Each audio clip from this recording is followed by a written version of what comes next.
Lundi, sur ordre du secrétaire à la Défense, Pete Hegseth, l'armée américaine a bombardé 3 autres bateaux dans les Caraïbes, tuant 8 membres d'équipage.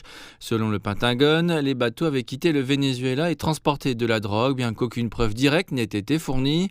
Au moins 95 personnes ont été tuées dans 25 attaques similaires menées par les États-Unis depuis septembre.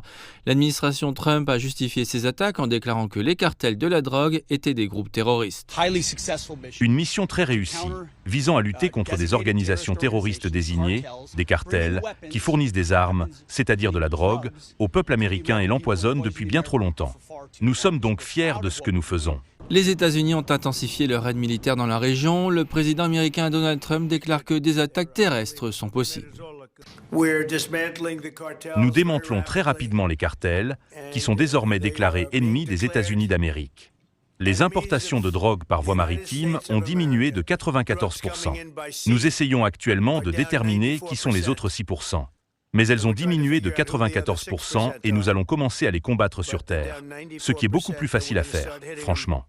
Ces dernières attaques contre des navires font suite à la saisie la semaine dernière par les gardes-côtes américains d'un pétrolier transportant du pétrole vénézuélien dans les eaux internationales. Les responsables de l'administration Trump ont déclaré aux médias américains que d'autres saisies de pétrole pourraient avoir lieu prochainement.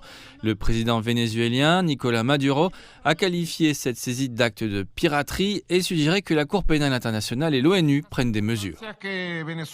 Dans ces circonstances que le Venezuela a connues au cours de ces 25 semaines d'agression, de terrorisme psychologique, de menaces militaires, d'attaques pirates, d'assauts et d'enlèvement d'un navire transportant du pétrole vénézuélien que nous avons subi ces derniers jours, rupture totale des voies légales et diplomatiques de coexistence dans notre grande région de l'hémisphère latino-américain et caribéen, nous nous sommes adaptés. Nous avons perfectionné notre vision du système de défense national.